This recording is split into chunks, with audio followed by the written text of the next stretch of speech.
Today, while the Nats are still on the road, head to Walters before and after the undefeated DC Defenders host San Antonio. Kickoff is at 5 o'clock at nearby Audi Field.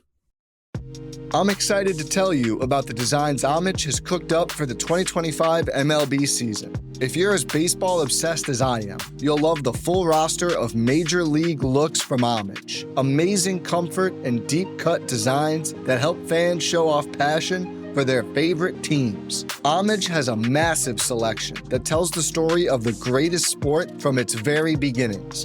Deep logo history, coast-to-coast stadium tours, and the biggest players from every era. Legends never die at Homage. If you need your new shirt for going to a ball game, Homage has you covered with its most comfortable fan clothing, and it's available for fans of all ages. This year's collection hits dinger after dinger after tater. Fleece, tees, bottoms, and more. And don't forget to check out the new starter jacket lineup, an iconic dugout look you don't want to miss. Heroes get remembered, but legends never die, and these looks go long, period. Check out the Homage MLB collection to find your team's coolest gear. The 1-0. Swing a long drive, left center field, way back it goes, and it is long gone. Halfway up the bleachers, James Wood with a 3-run blast. And the Nationals have scored 5 runs in the 4th, and they lead it 7-2.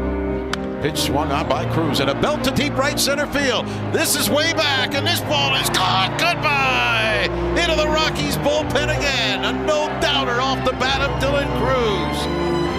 Bang! Zoom goes Cruz for the second time today. His second home run. He has driven in 4 with 2 two-run home runs. And it's now the Nationals 9 and the Rockies 2. That one got out of here in the blink of an eye. 1 ball, 2 strikes. The pitch to Beck. Swinging a line drive, left center field. Coming on is called. The ball knuckles, and it's by him. It goes to the warning track. This will clear the bases. Beck heading for third. My, oh my. 3-run score. That ball knuckled on call, and it went right on by him all the way to the fence. It's now 12-10. The Nationals lead is down to 2. They've scored 8 runs in the inning. The kick and the pitch. Strike 3 call right down the middle at the knees, and a curly W's in the books. A tightrope walking finish for Kyle Finnegan to make it 7 for 7 in saves. Nationals on the field to celebrate a victory in Game 1 of this 3-game series. They had them all the way. Final score, the Nationals 12, the Rockies 11. And welcome to Nats Chat, along with MASNsports.com Nationals insider Mark Zuckerman, who was at Coors Field in Denver. I'm Al Galdi, host of the Al Galdi podcast. Coors Field, it is maybe the most hitter-friendly ballpark in MLB history, but Coors Field also is a stadium at which no lead is safe. And we on Saturday saw both of these things further validated. But the Nationals did win a 12-11 win at the Rockies in a game in which the Nats allowed a 12-2 7th-inning lead get trimmed to a 12-11 9th-inning lead. This was Game 1 of the series, off Friday night's game being postponed due to snow. We have an Easter Sunday doubleheader, Game 1, 3:10 p.m. Eastern, Game 2, 8:10 p.m. Eastern. And then finally, the Nats' 10-game road trip will be over. It is a trip on which the Nats now are 3-5. The Nats in this regular season now are 8-12. This installment of Nats Chat is brought to us by the great Mason Kalfas, the top legal recruiter in Washington, D.C. Mason has been with us since our first season. You can reach him at 202-486-3535. The Nats offense on Saturday was excellent as Dylan Cruz and James Wood combined for 3 home runs. Each went 3 for 5 with 4 RBI. The Nats starting pitching on Saturday was excellent as MacKenzie Gore was dominant. The Nats relief pitching on Saturday was atrocious. We'll get to that. But Mark, good to see the young nucleus of Cruz, Wood, and Gore all have great days. And yes, from up 12-2 to up 12-11, no lead is safe at Coors Field. I really don't like covering games here, Al. It's a beautiful ballpark. And if I was a fan, I'd probably enjoy just sitting in the stands and watching it all play out. But as a writer who has to file these stories on deadline and essentially write them as they're going along, it's an absolute nightmare because, as you said, no lead is safe. And we were kind of jokingly in the press box at 12-2 saying, all right, do you think Finnegan's going to have to warm up before the end of the day?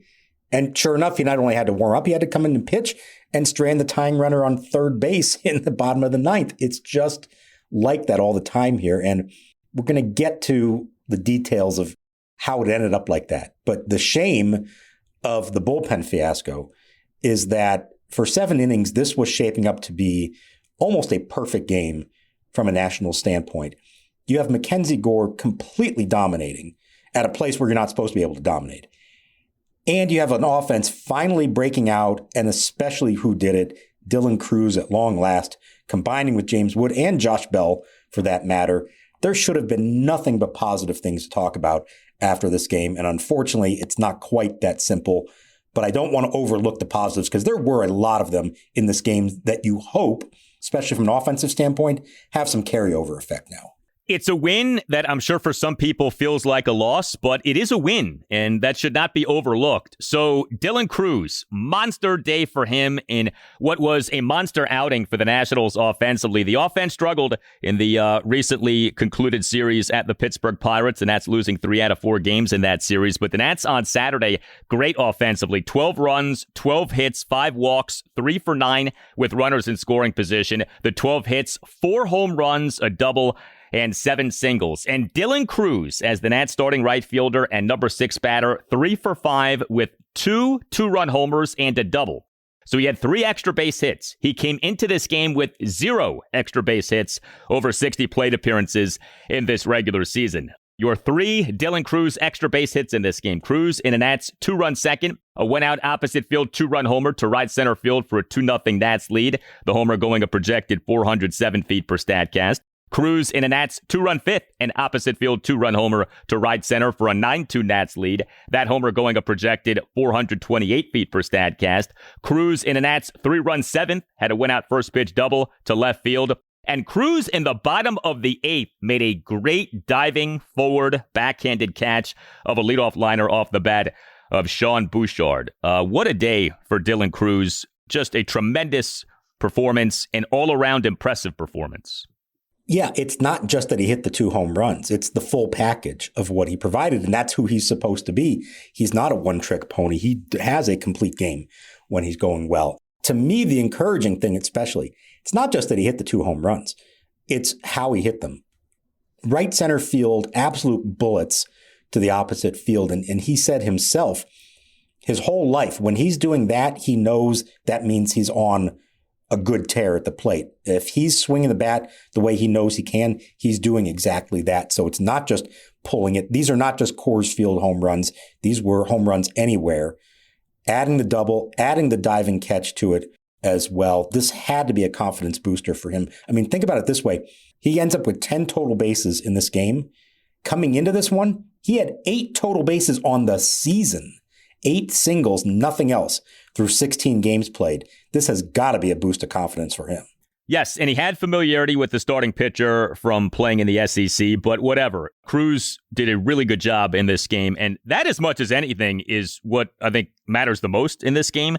But yes, there were other things that went down. So James Wood, he was good in this game as well. Wood is the Nats starting left fielder and number 1 batter, 3 for 5 with a 3-run homer, an RBI single, and another single. Wood in a Nats 5-run fourth, a 2-out opposite field 3-run homer to left center field for a 7-2 Nats lead. That homer going a projected 426 feet per StatCast. Wood in a Nats 3-run seventh, a 2-out opposite field RBI single to left field for a 12-2 Nats lead. So 3 things to me with James Wood. A, really impressive game. We will not lose sight of that. He's having an awesome season. B, he homers again as the number 1 batter in the Nats lineup. This is now a thing, and I wonder if it is going to become more of a thing, him batting in that number 1 spot, and maybe him getting the Shohei Ohtani treatment from Davey Martinez, i.e., you're our best hitter, but we're going to bat you leadoff because that's where you seem to do your best. But C, Davey Martinez pulling James Wood from this game late in the game for, quote, defensive purposes, end quote. And the reason I put that phrase in quotation marks is because the man who replaced James Wood for defensive purposes, Alex Cole, ended up having not 1 but 2 defensive mess-ups in left field in the latter innings. This is now multiple times that Davey Martinez has done this, pulled James Wood from a game for non-injury reasons. This has got to stop. Wood is the Nats' best hitter. We know how things are at Coors Field. This isn't new, okay? The Rockies entered MLB starting with the 1993 season, so by now everyone should be aware of how things are when you play games at the Rockies. I was livid when Davey took James Wood out of this game, and the comical irony ends up being that the defensive upgrade was not so much of an upgrade. Oh, yeah, there's a lot there. Now, I will say this. I don't believe that he was pulled for defensive purposes. I think he was pulled because it was a blowout game, and he thought there's a doubleheader tomorrow. Let's get him off his feet a little bit. This one's in the bag. Now, Davey's own words afterwards said no game at Coors Field is ever over. So he had to know in the back of his mind, you're taking a big risk to do that. But I don't think this necessarily was, hey, it's late in the game, I want to put in my best defensive outfielder. I think it was, let me give James Wood a break for a couple innings because I know I need 18 innings from him on Sunday. It almost nearly backfired in spectacular fashion. I'll also say on the line drive that Call misplayed that turned into the 3-run triple, watching it from my angle, it looked like an optical illusion to me. The ball, I thought, was headed right for him. And then, like the magic loogie, paused in midair and made a right turn and went the complete opposite direction. Obviously, a baseball cannot do that. I don't know what exactly was going on there, but I want to give Call a little bit of benefit of the doubt here and say that something weird happened with the way that ball was hit. It arced in a way that nobody was expecting, certainly not Alex Call himself. Now, all that said, you can't let it get to that. Of course not. It was almost disaster. And if somehow the Rockies had completed the comeback and now the lineup's coming back up around again and you have Alex Call batting and it would have been leading off the 10th inning instead of James Wood, that would have been a huge problem. Yeah, it was a weird deal because James Wood got pulled to 12-2. So initially you do think, okay, maybe this is just because it's a blowout, but that also was the point at which the Nats bullpen was coming into the game. And so I said to myself, maybe Davey Martinez is doing this to try to help out his bullpen, knowing how spacious that outfield is. You put Call into the game, whatever the reasons. Stop taking Wood out of these games, please. Like anybody else but James Wood. That is not something that's acceptable at this point. But bottom line, James Wood having a tremendous season. Wood for this regular season now, number one among all qualified Nats at .929 in OPS. And then Mark mentioned it, Josh Bell homered in this game. Nice to see that. Bell as the Nats starting designated hitter and number 4 batter, 1 for 5, but the one a solo homer. Bell in the Nats 5-run fourth, leadoff opposite field homer to left field for a 3-2 Nats lead. It's amazing. The Nats offense looks so bad at Pittsburgh. In this game, the Nats offense looks so good. It's not just Coors Field. The Rockies pitching staff is maybe / probably the worst in the majors. That has been a thing for decades. The Rockies have never been able to figure out to put together a quality pitching staff. Yes, the venue, the altitude all have something to do with that. But some of this, too, is the talent on the team. The Rockies just are not a very good team. But all credit to the Nats for capitalizing on this.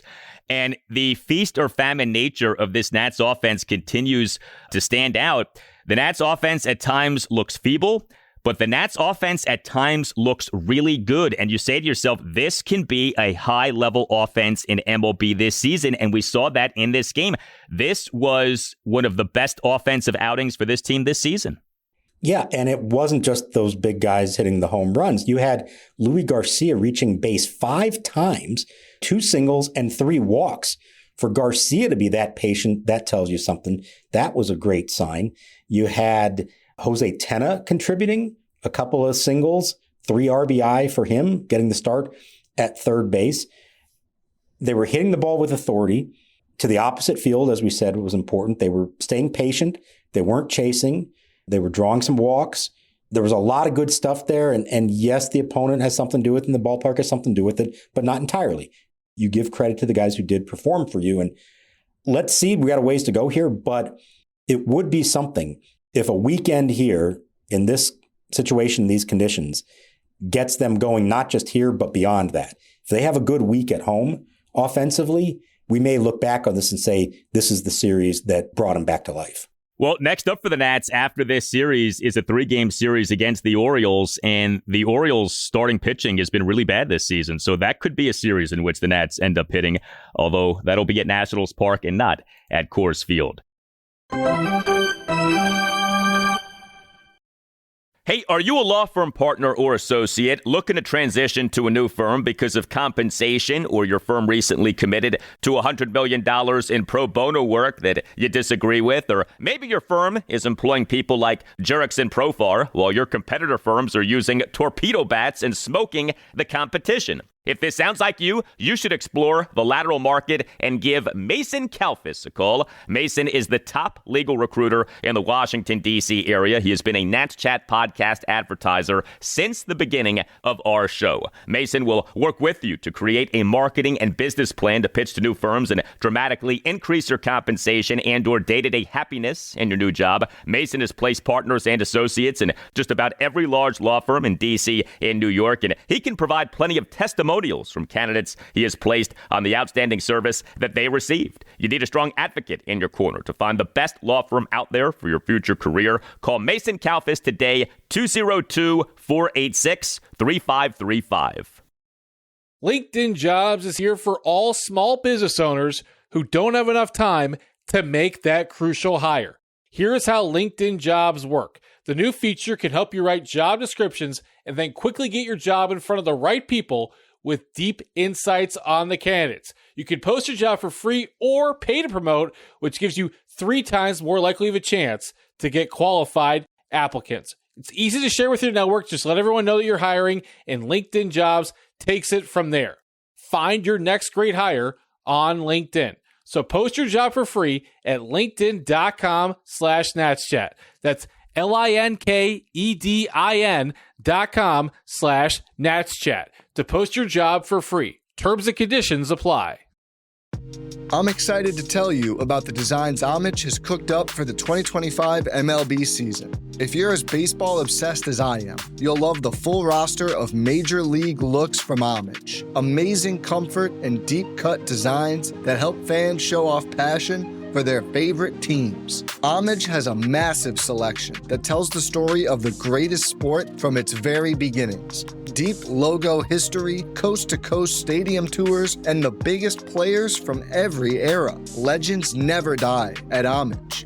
If you need your new shirt for going to a ball game, Homage has you covered with its most comfortable fan clothing, and it's available for fans of all ages. This year's collection hits dinger after dinger after tater after tater. Fleece, tees, bottoms, and more. And don't forget to check out the new starter jacket lineup, an iconic dugout look you don't want to miss. Heroes get remembered, but legends never die, and these looks go long, period. Check out the Homage MLB collection to find your team's coolest gear.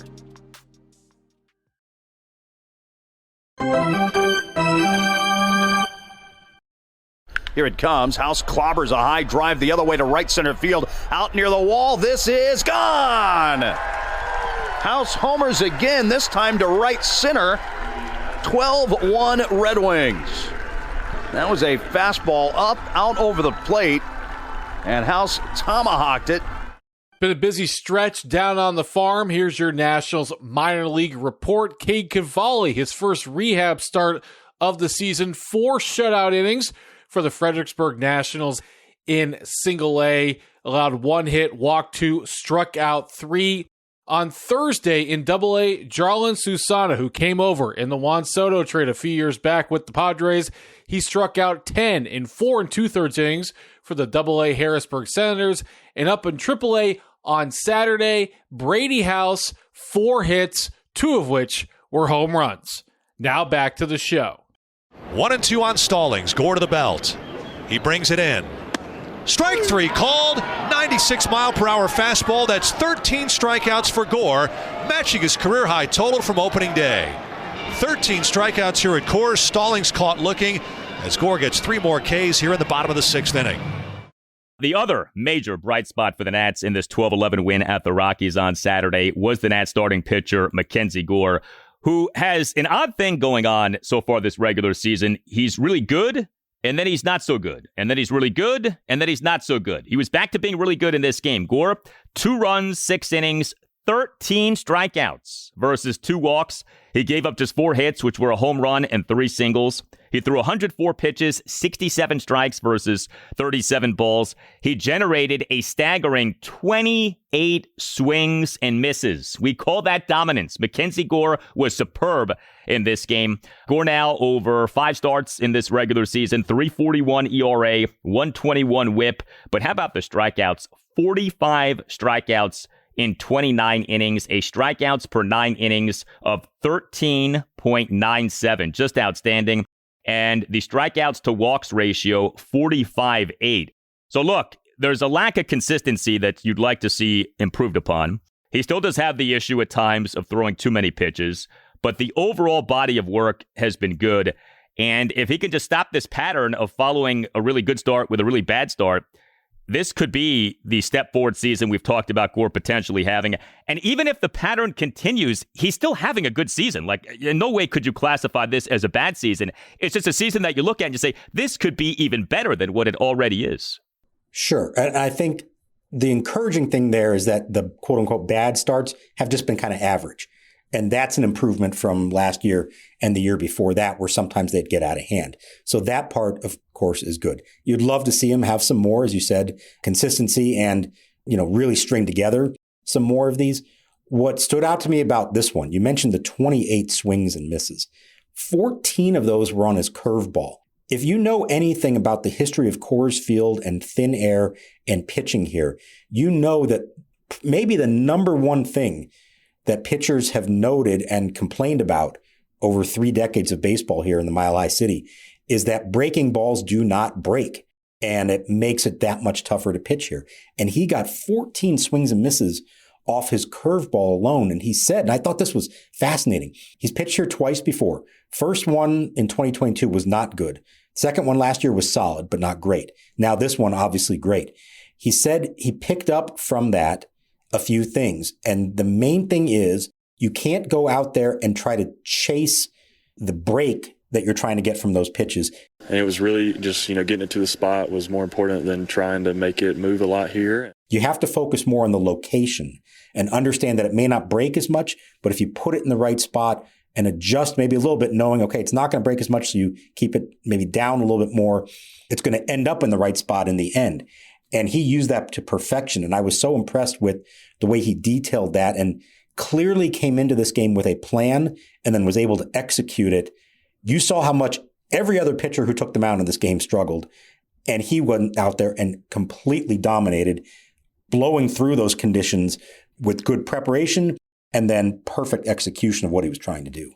It is crazy how much MacKenzie Gore leads the rest of the Nats pitching staff in strikeouts now. Gore is at 45. Number 2 is Jake Irvin with 18. MacKenzie Gore has more than double the strikeouts that the next best strikeout pitcher for the Nats this season has. That is really telling. But props to Gore for an exceptional outing in this game on Saturday. He also, as we record this, I'm not sure if anybody else is still pitching later in the night, he leads the majors now in strikeouts with 45. Tim Shover's here to tell you about Babbel. Did you know that the Nats are on the Spanish radio airwaves for the second consecutive season? Primera y segunda, lanza, compró, el batazo por el lado izquierdo, atrás el dinero, la bola se va, se va, se va, se va, se fue la fruta.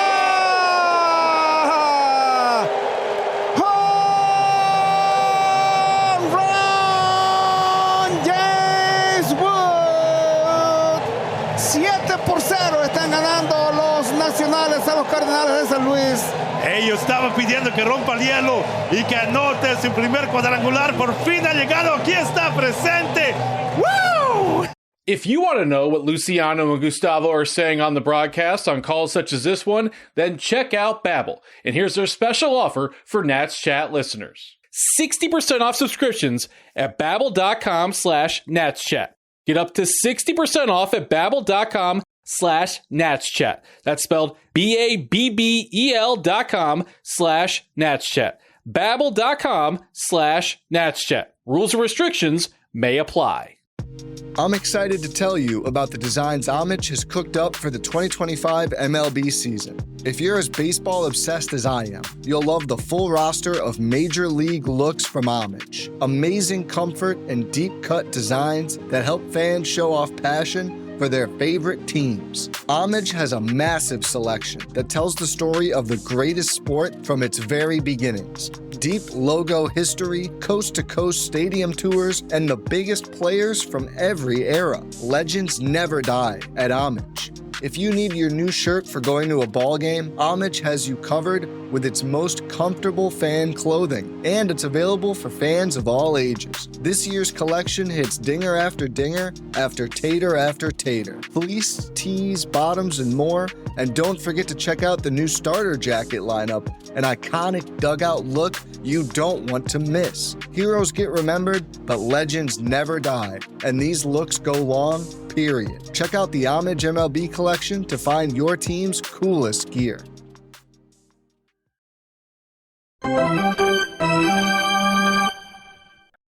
2 on, 1 out, the pitch. Swinging a line drive, hook to left, down the line. That's going to be a fair ball. Call's got to chase it toward the corner. Moniak will score. Rounding third, Beck. He will score. Call finally digging it out. Heading to third, Bouchardi is in there sliding. So 2 runs in. On the triple deep in the corner, and it's 12-4. Nowhere to put him. Start the merry-go-round. The runners will be off from every base.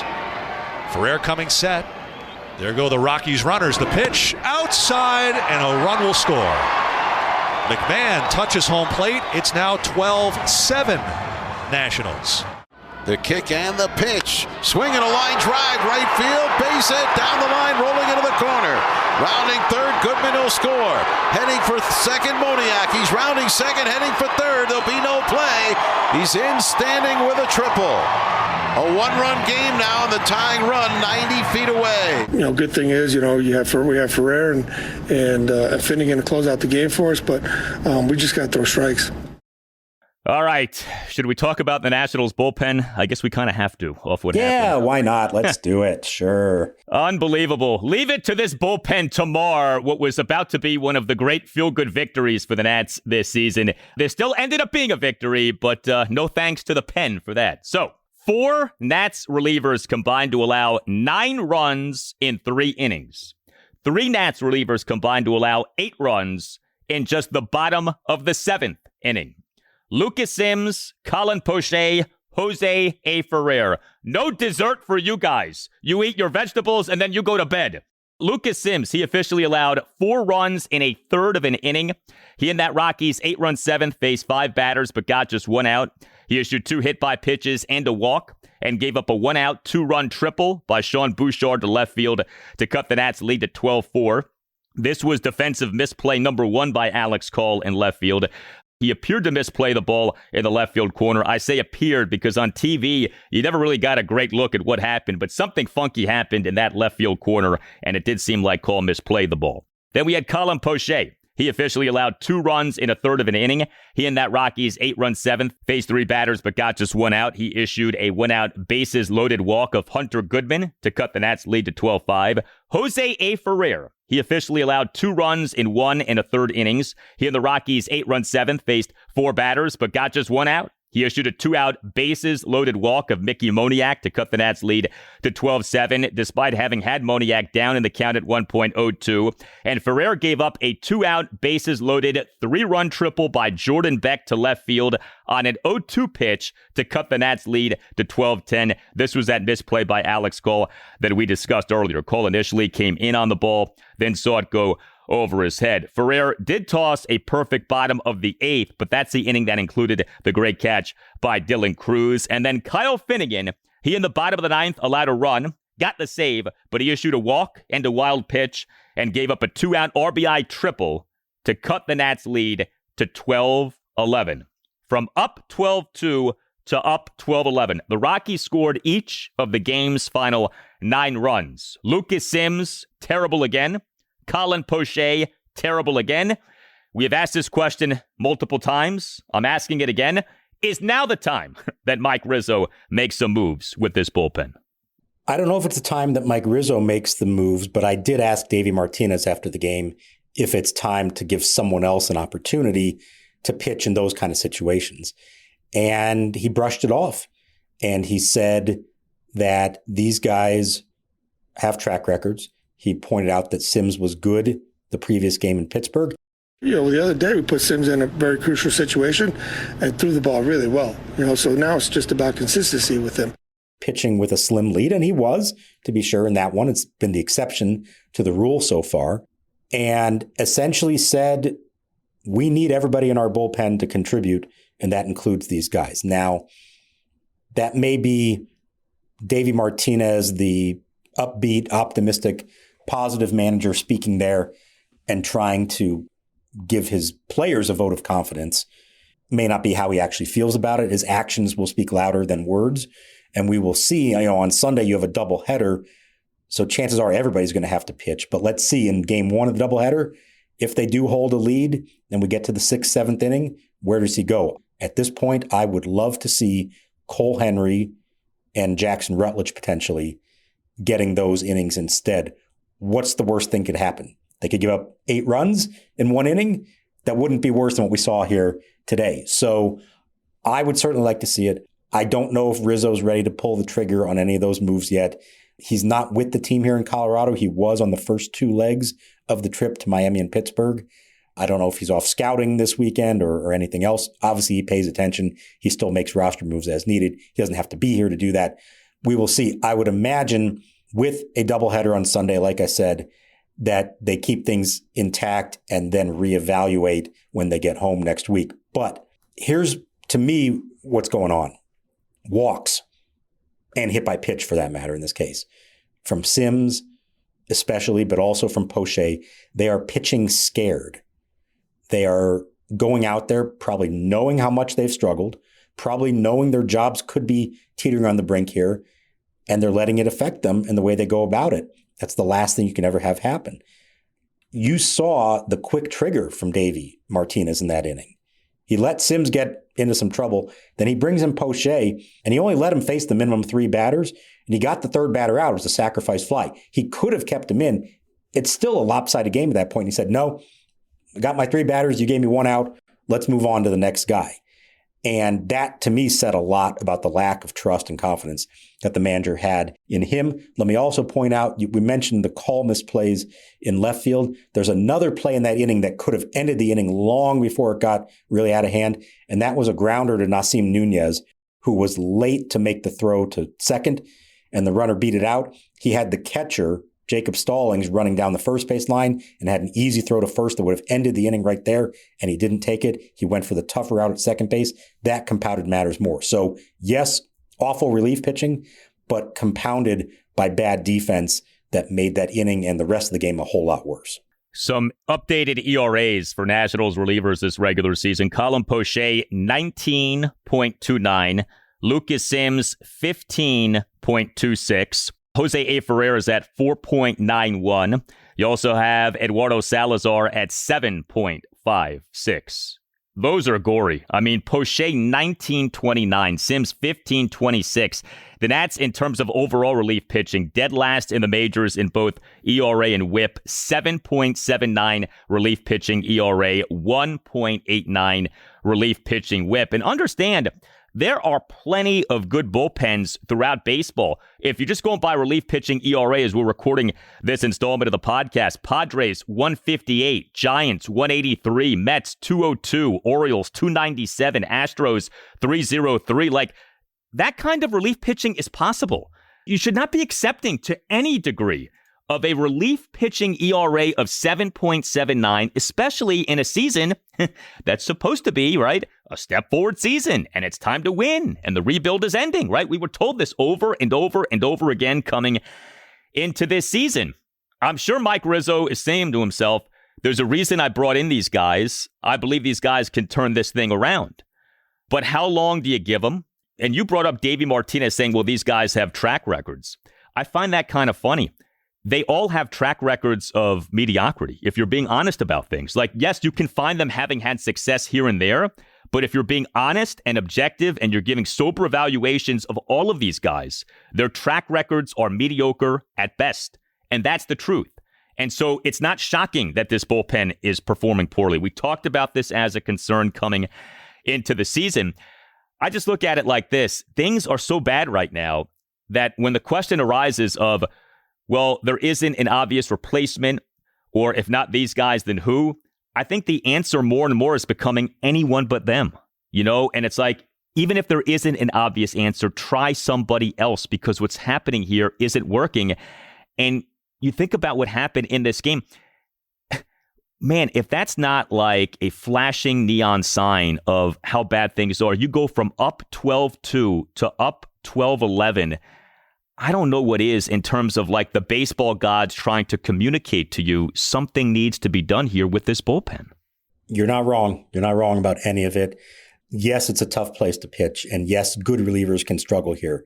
But that doesn't excuse the performances. And as I said, it's not even really that they were giving up a lot of loud contact, extra base hits. Yeah, there were some triples, but they were suspect triples because of the defense behind them.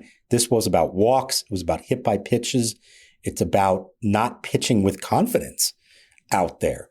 And, even Finnegan, who danced a tightrope in the ninth inning with a leadoff walk, a wild pitch, the RBI triple, all of a sudden, the tying run is at third base with 2 outs.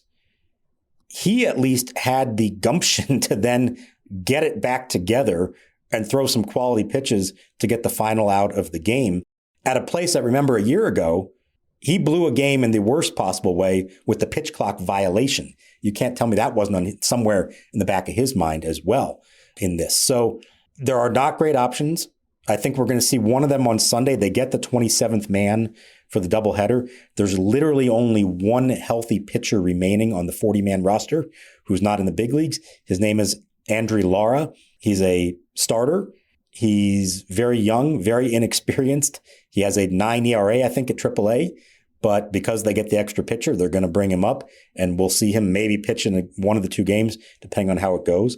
But I think the other area to start looking at is there anybody unsigned out there that can be had on the cheap? There were veteran relievers who didn't make teams coming out of spring training. You could have some guys who made teams but are about to be cut loose as other pitchers come back from the IL and things like that. You mentioned waiver wire, all that kind of stuff.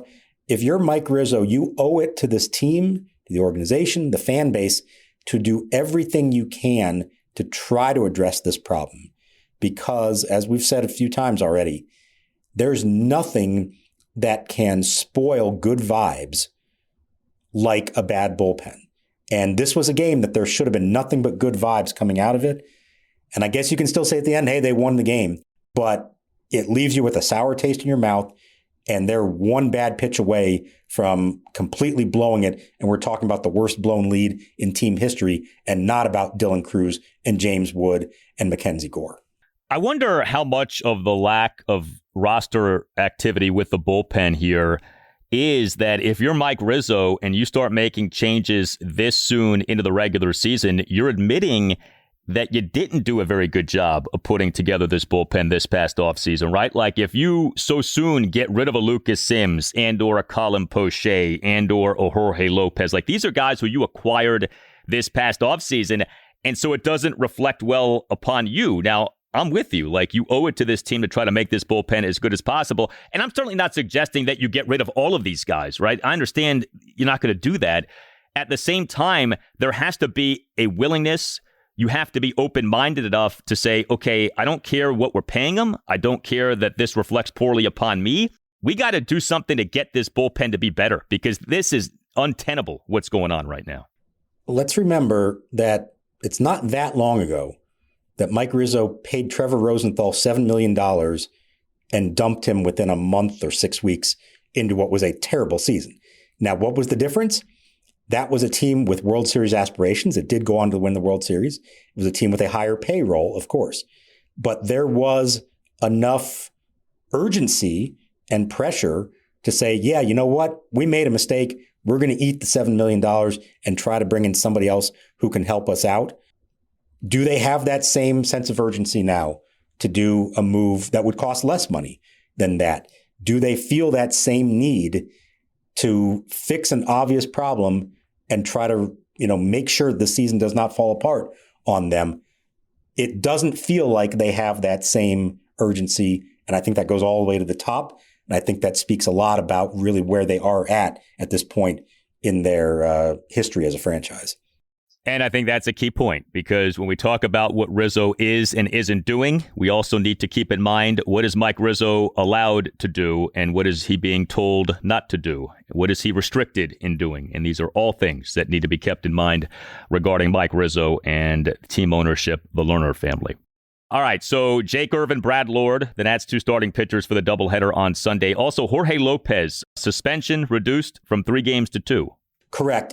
He had the appeal heard. At least they gave him 1 game back. Usually that's the best you can hope for. You're not going to have it dropped altogether. The timing, though, does work out in the Nationals' favor. So he sat out this game. Obviously, they got through it without him. He'll miss game 1 of the doubleheader, but then he's eligible to come back. And you would think he probably only would have pitched in one of the 2 games anyways. So it's almost like this is the only game that he missed on Saturday, because you still are going to have him at some point on Sunday. So I'm not going to say that the whole situation was resolved in an appropriate way, but at least the penalty, which seemed way too stiff to begin with, doesn't end up hurting them quite as much as it could have. All right, we have a shout out to deliver. This comes from Kurt on behalf of Brooke, Denson, Logan, and all the students and friends at Robinson Secondary School of Dwayne Edwards. We hope you have an amazing day and a great year ahead. Congratulations on the move from your seats in the 400s to the 300s. No matter where you sit at Nationals Park, you remain one of the most knowledgeable and loyal fans in the stadium. I have never met a bigger student of the game of baseball. Dwayne and his family continue to attend Nats games in person, even after moving from Burke, Virginia, to beautiful Strasburg, and not Steven Strasburg. That's loyalty. He's just back from a spring break trip with the kids to New York City, where the plan was to catch games at both Yankee Stadium and Citi Field. And I have no idea who any of the players are on your historic Stratomatic baseball team, but I am sure you will patiently teach me, just as you have taught me so much about baseball in the past. May your day be wonderful, including a Nats win at the Rockies. Again, from one of your greatest fans, happy birthday to Nats, Nats, Nats, you. And again, that's from our guy Kurt on behalf of Brooke, Denson, Logan, and all the students and friends at Robinson Secondary School of Dwayne Edwards. Stratomatic baseball. That's before our time. No. I'm a Stratomatic player. I was growing up. I still have it, actually. And I hadn't touched it in a long time. And when the pandemic hit and when I was cooped up in the house for way too long, I broke it out. I started playing my 1992 Pittsburgh Pirates team that I was such a fan of growing up. And I successfully did what Jim Leyland could not. And I defeated the Braves in the NLCS and got to the World Series by clearly doing a better job managing than Jim Leyland did. But let me just say, Dwayne and I have emailed each other in the past about Stratomatic. I know how big of a fan he is. I've enjoyed that. And on top of all that, because I'm not sure that I knew this, that he taught at Robinson High School. My wife, Rachel, went to Robinson. So we've had some very good connections there with Dwayne. Happy birthday, Dwayne. May all your Stratomatic dreams come true. That's cool that you grew up on Stratomatic. See, I grew up on RBI Baseball for Nintendo and Tony La Russa's Ultimate Baseball on my PC. So that's how I learned baseball.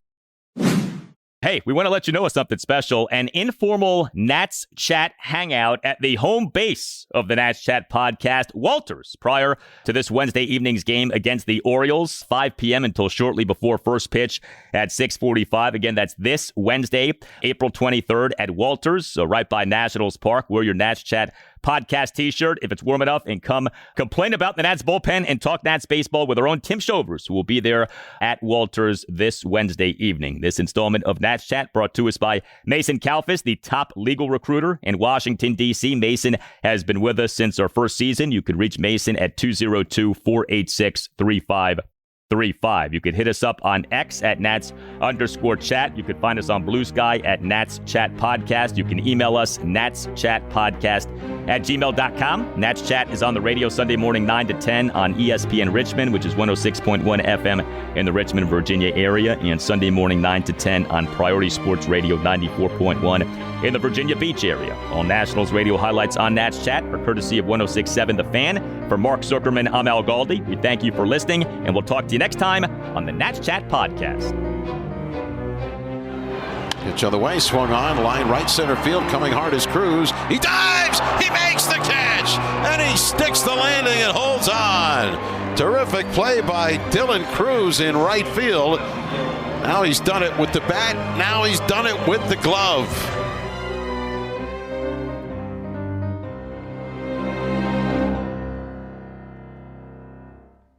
Great brands, great prices. Everyone's got a reason to rack. Because they have framed jeans. Nike? Yes. Just so many good brands. Vince, Kurt Geiger London, Rag & Bone, and more are at Nordstrom Rack stores now. You never know what you'll find, but you know it's going to be so good. Great brands, great prices. That's why you rack.